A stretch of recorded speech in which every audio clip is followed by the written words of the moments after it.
సురగాలికి మౌలిక వసతులు వెంటనే వర్ధిల్లాలి వర్ధిల్లాలి వర్ధిల్లాలి వర్ధిల్లాలి వర్ధిల్లాలి వర్ధిల్లాలి ఎర్రకోట కాలనీ వాసులకు పట్టాలు వెంటనే. అంటే ఈరోజు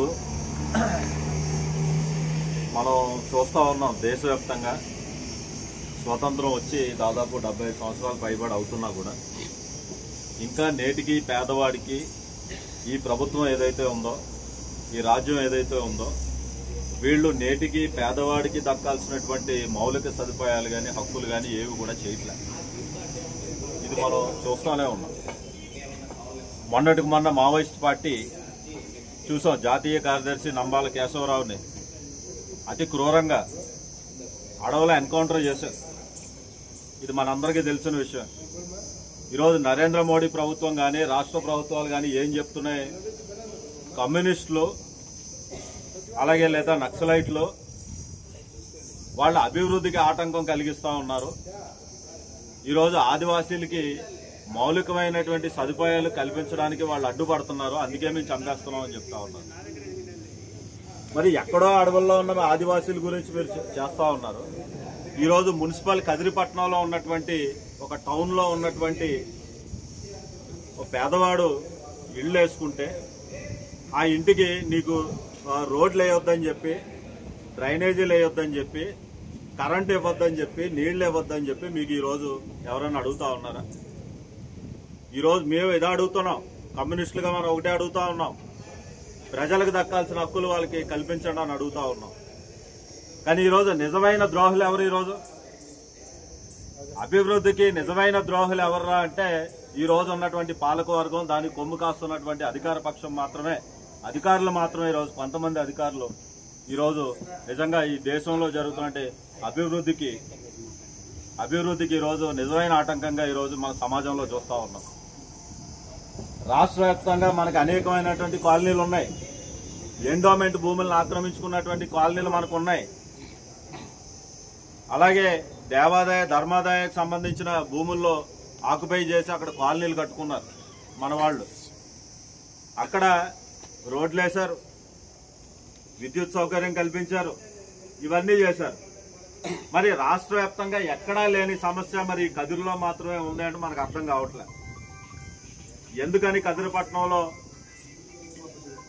కదిరిపట్నంలో ఉన్నటువంటి ఈరోజు ఈ అధికారులు కానివ్వండి, ఈ రాజకీయ నాయకులు కానివ్వండి, వీళ్ళు ఎందుకు పేదవాడికి దక్కకుండా అడ్డుపడుతున్నారు? ఈరోజు మీరు సమాధానం చెప్పి తీరాల.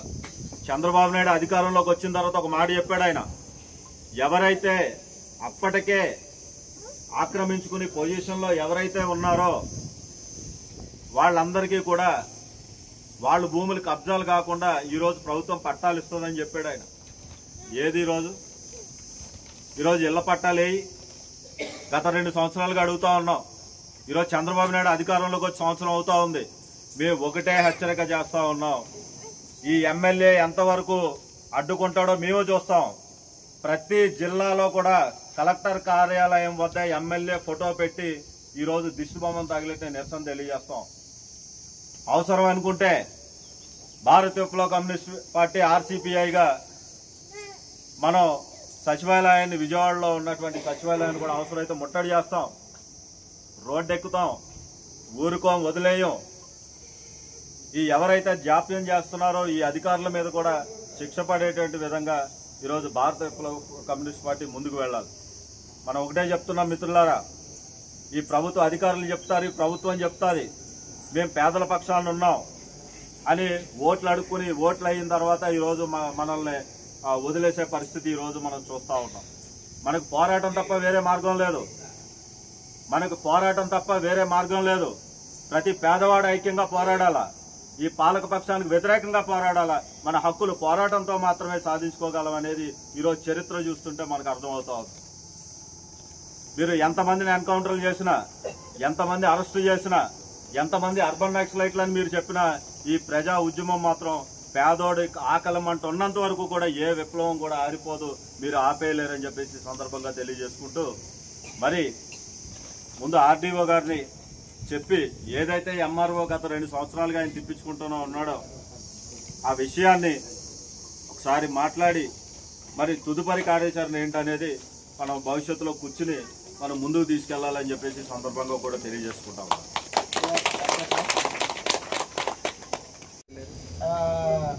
మేము ఫిబ్రవరి 2వ తారీఖు 2004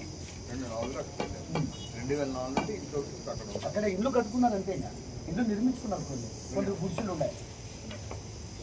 మీ యొక్క వివరాలన్నీ కూడా ఆధార్ కార్డులతో జెరాక్స్ ఆధార్ కార్డు ఎందుకంటే చుట్టుపక్కల ప్రాంతం నుంచి ఇక్కడే సెట్ అవుతున్నారు, పని చేసుకుంటారు. ఆధార్ కార్డు ఉంటుంది కదా, ఆధార్ కార్డు ఎక్కడ అడ్రస్ ఉండింది ఆధార్ కార్డు యొక్క స్టాటిస్టిక్ జెరాక్స్ కాపీని మీకు అప్లికేషన్తో పెట్టి మాకు ఒక కాపీని ఎన్ని కుటుంబాలు ఉన్నాయి అన్ని కుటుంబాల తరఫు నుండి కూడా ఒక అందుకే నేను నాకు అడుగుతాను నా మాట ఇచ్చారా? ఇప్పుడు అక్కడ ఏంటి ఇచ్చారు మీరు? కాపీ ఉందా? కాపీలు ఉండే ఇది అభ్యర్థన అంటారు. నేను అడుగుతున్న అభ్యర్థన కాదు, మీ వివరాలు వ్యక్తిగత వివరాలు ఇచ్చావు కాబట్టి ఇప్పుడు ఎందుకు రావడం అయితే పని అమలు వచ్చారు మీ దగ్గరికి వచ్చిన నేనే అంటున్నాను. పని జరగలేదు కదా వచ్చాం.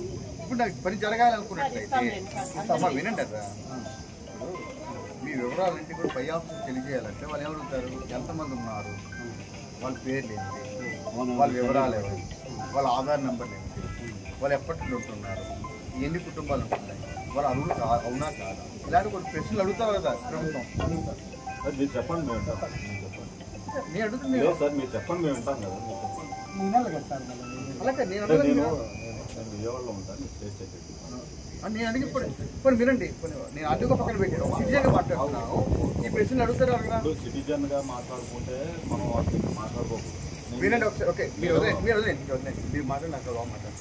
మీరు చెప్పొచ్చింది ఏంటంటే మీ వివరాలన్నీ కూడా దయచేసి ఇది అభ్యర్థులు ఎంతమంది ఉన్నారని వివరాలు ఇచ్చారు. నాకు వ్యక్తిగత వివరాలతో పాటు నాకు ఒక మంచి కావాలి. ఇప్పుడు దాని మీ పేరు ఏంటి? అవునండి, వివరాలు ఇవ్వండి. లేనప్పుడు మేము అది మాత్రమే రాగలుగుతాం, కానీ మీరు ఎవరైనా వచ్చి సర్వే ఎంతమంది ఉన్నారు వివరాలు కావాలి కదా. మీరు పేర్లందరూ కూడా జెన్యూన్ సర్వే చేసుకుని ఇంత ముందు అంతా చేస్తారు కదా. మీరు చేయడం బాబు ఒకసారి ఆలోచించు. నేను ఎంక్వైరీ వేస్తాను ఇప్పుడు ఎంతమంది ఉన్నారు ఏంటన్నది. కానీ ఎవరున్నారు, ఎవరిని పరిశీలించాలని వాళ్ళకి తెలియాలి కదా. ఇప్పుడు వాళ్ళు వచ్చే టైంకి ఎవరో నలుగురు ఉంటారు అక్కడ, వాళ్ళ నలుగురు కూడా జెన్యూన్ కాదు. వాళ్ళు వచ్చారని తెలిసిన తర్వాత వస్తారు అడిగి. అదే నీకు అర్థం చెప్పకుండా మీరు చెప్పుకోరాకుండా ఎలా అవుతుంది? మీకు అర్థం కావట్లేదా? నేను చెప్పుకోకుండా బాబు మీరు సహకరిస్తే కదా పని అవుతుంది. సహకరిస్తాం. నాకు చెప్పి ఆలోచించండి. మీకు ఇప్పుడు నేను వ్యతిరేకమా అనుకోండి, మీరు నాకు శత్రువులా కాదు కదా కదా కదా. కాబట్టి మీరు ఇచ్చిన దాన్ని మీరు పరిశీలించాలంటే నాకు మీ నుండి రావాల్సిన ఒకే ఇన్ఫర్మేషన్, మీరు ఎంతమంది ఉంటున్నారో వాళ్ళ పేర్లతో నాకు వివరాలు ఇవ్వండి. ఇస్తే వీళ్ళు అవునా కాదని మా వాళ్ళకి ఇచ్చి ఎగ్జామ్ చేయమంటాం. అప్పుడు అవి అవునా కాదని చెప్తాం. 2 సంవత్సరాల నుంచి ఇక్కడ ఉపాధిగా ఉన్నారు. ఇల్లు ఇల్లు కట్టుకున్న వాళ్ళ పరిస్థితి అది ఎంతమంది ఉంటున్నారు అన్నది వివరాలు ఇవ్వండి. నాకు వివరాలు ఇవ్వండి.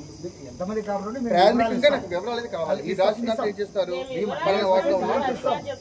వివరాలు ఇస్తాము. అతను వేరే మండలం నుంచి ఇక్కడే ఉంటున్నాడు. ఏమండి, మీరు వేరే మండలాలు వచ్చారా, లేదా వేరే దేశాలు వచ్చారా, లేదా వేరే రాష్ట్రాలు వచ్చారన్న సమస్య కాదు. మీరు ఇక్కడ ఉంటున్నారంటే మీకు ఉండడానికి సిద్ధంగా ఉన్నాము, మాకు ఇక్కడ ప్రదేశం ఇవ్వండి అని మీరు అడుగుతున్నారు. అలా అడుగుతున్న దానికి మేము చెప్పుకోవడానికి మీ దగ్గర అక్కడ ఎవరెవరు ఉంటున్నారో తెలియాలి కదా అంటున్నాను నేను. అది నాకు కావాలి. అదే ఆ సమాచారం ఇవ్వండి అంటున్నాను నేను. అదే కావాలి. ఓకే అక్కడ ఇది బతకడానికి తాగడానికి నీళ్ళు లేవు పరిస్థితి. కనీసం అడిగినట్టు 2 రోజులన్నా పోతుంది. మంచి నీళ్లు లేకపోతే 2 గంటలు బతుకుతారు. 2 సంవత్సరాల నుంచి వాళ్ళు పెట్టిన డబ్బులన్నీ కూలీ నా చేసుకున్న డబ్బులు కూడా త్రాగడానికి సరిపోతుంది. వాటర్ ప్రాబ్లం నా నోటీసులో లేదు ఇది. ఇప్పుడు మీరు వచ్చారా? ఇది ఫస్ట్ టైం నాకు తెలిసి. నేను ఎప్పుడు మేము కలవలేదు కూడా. ఇప్పుడున్న ప్రజెంట్ ఎమ్మెల్యే గారికి కూడా తెలుసు మేము ఇప్పుడు ఉండేది. గతంలో ఉన్న ఎమ్మెల్యే గారికి కూడా తెలుసు మేము ఉండేది.